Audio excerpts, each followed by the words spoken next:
दोस्तों, कहते हैं सच्चाई को जितना दबाओगे वो उतना ही तेज चीखेगी।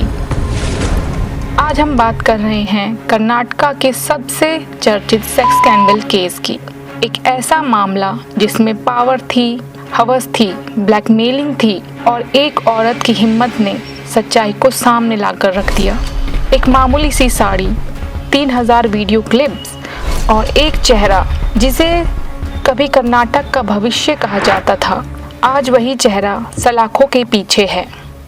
ये कोई फिल्म नहीं, ये हकीकत है जो एक पूरे सिस्टम की चुप्पी को चीरती है।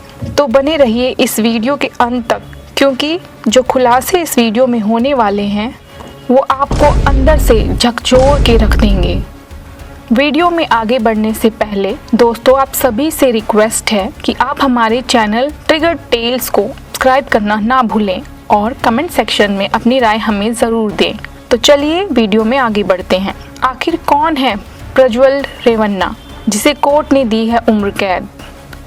प्रज्वल रेवन्ना, जो जेडीएस पार्टी के मौजूदा सांसद, भारत के पूर्व प्रधानमंत्री एचडी देवेगौड़ा के पोते हैं और पूर्व सीएम कुमारस्वामी का भतीजा है। इस केस में हम जानेंगे कि कैसे पीड़िता की साड़ी बन गई इंसाफ की सीढ़ी। 2021 के लॉकडाउन में प्रज्वल रेवन्ना अपने फार्म हाउस में काम करने वाली नौकरानी के साथ हैवानियत का खेल खेलता है और उसकी वीडियो भी बनाता है ताकि वह आगे चलकर उस नौकरानी को ब्लैकमेल कर सके। वो मेड जो उसके घर में सफाई करती, बर्तन मांजती, उसने कभी सोचा भी नहीं होगा कि उसका मालिक उसके साथ इस तरह की बदसलूकी करेगा।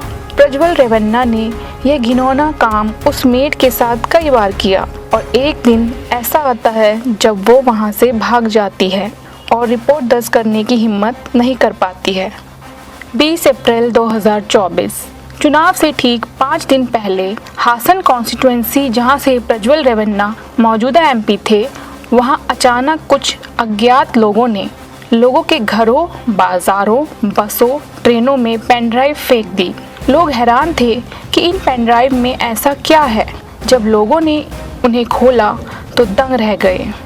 इन पेन ड्राइव में एक नहीं, दो नहीं, बल्कि 3000 के करीब वीडियोस थी, जिसमें खुद प्रज्वल रेवन्ना अलग अलग औरतों के साथ ज़बरदस्ती करता नज़र आ रहा है। एक वीडियो में 60-65 साल की बुजुर्ग महिला पर अत्याचार होते देख लोग बुरी तरह भड़क उठे। इन वीडियोस में ग्राम पंचायत की महिला कार्यकर्ता, सरकारी कर्मचारी, पुलिस अधिकारी, घरेलू नौकरानियां तक शामिल थीं।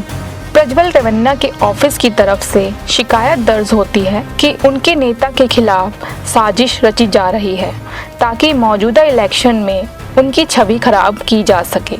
इन सभी वीडियो को मॉफ बताया जाता है। वीडियोस को जांच के लिए भेजा जाता है और रिपोर्ट में बताया जाता है कि वीडियोस में जो जगह दिख रही थी, जैसे स्टोर रूम, कपड़े, प्रज्वल के बैठने का अंदाज, उनसे साबित होता है कि वीडियोस रियल हैं।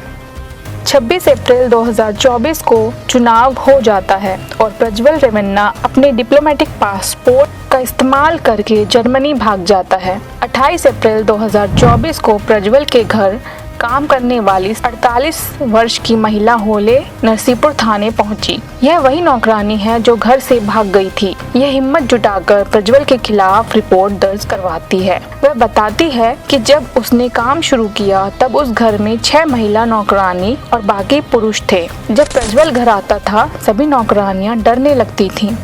नौकरानी ने बताया कि उसके साथ प्रज्वल ने जो किया उसके बारे में उस मेड ने प्रज्वल के पिता को भी बताया था, लेकिन कोई फायदा नहीं हुआ। उसके पिता एसडी रेवन्ना ने भी उसका शोषण करना शुरू कर दिया। महिला ने यह भी कहा कि प्रज्वल रेवन्ना ने उसकी बेटी को भी परेशान करना शुरू कर दिया था, इसलिए उसने काम छोड़कर भाग जाना चाहा। प्रज्वल रेवन्ना के खिलाफ धारा 354A, 354D, 506, 509 के तहत केस दर्ज कर लिया गया। कर्नाटका महिला आयोग की चीफ नागलक्ष्मी चौधरी ने कहा कि वीडियोस इतने भयावह थे कि वो सभी वीडियोस को देखने की हिम्मत नहीं जुटा पाई। इसके बाद एसआईटी गठित की गई। दोस्तों, अब आप सभी लोग ये सोच रहे होंगे कि आखिर वे पेन ड्राइव किसने फेंकी, तो चलिए आपको बताते हैं कि पेन ड्राइव किसने फेंकी थी। असल में इस स्कैंडल की जड़ 16 एकड़ जमीन से जुड़ी है जो प्रज्वल के ड्राइवर कार्तिक के नाम पर थी।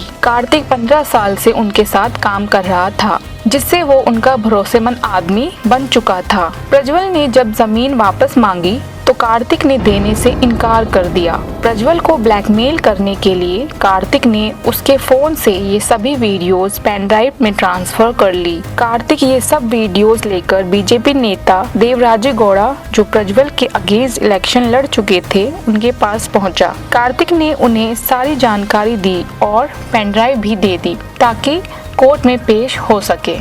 कार्तिक ने ये वीडियोस कांग्रेस नेता डीके शिव कुमार को भी दी थी और ऐसा आरोप है कि ये वीडियोस डीके शिव कुमार ने कार्यकर्ताओं के जरिए रेलवे स्टेशन, लोगों के घरों, मार्केट और पब्लिक प्लेसेस पर फिकवा दी ताकि आम जनता चुनाव के समय प्रज्वल के खिलाफ हो जाए और कांग्रेस को फायदा हो जाए, क्योंकि बीजेपी और कांग्रेस में 2-3 सीटों को लेकर कांटे की टक्कर थी। 24 अप्रैल 2024 को इन वीडियोस ने देश के सबसे बड़े सेक्स स्कैंडल को सामने लाकर खड़ा कर दिया। लगभग 3000 वीडियोस, 50 महिलाएं सामने आईं और 12 ने रेप का आरोप लगाया, 4 ने केस दर्ज करवाया। जांच की कमान मिली एसआईटी को और फिर साड़ी पर मिला प्रज्वल रेवन्ना का डीएनए। सालों बाद भी पीड़िता ने उस साड़ी को संभाल कर रखा था, वही साड़ी और वही वीडियो जिसमें पीड़िता के साथ दुष्कर्म हुआ था, और फॉरेंसिक रिपोर्ट ने इस केस को मजबूत बना दिया। जज ने 38 सुनवाई में अपना फैसला सुनाया, जिसमें प्रज्वल रेवन्ना को उम्र कैद की सजा दी गई और 11 लाख का जुर्माना भी लगाया गया। दोस्तों, लेकिन क्या सिर्फ प्रज्वल ही दोषी है? पीड़िता ने उसके पिता और अन्य नेताओं पर भी आरोप लगाए थे। घर में काम करने वाली बाकी महिलाओं का भी शोषण हुआ। किचन, स्टोर रूम, हर कोना उनके लिए नर्क बन चुका था। इस कहानी का फैसला कोर्ट ने सुना दिया, लेकिन समाज को अब खुद फैसला करना होगा कि हम कब तक चुप रहेंगे। क्या और पीड़िताएं सामने आएंगी? क्या यह लड़ाई यहीं खत्म हो गई? कमेंट में अपनी राय जरूर दें। Thanks for watching.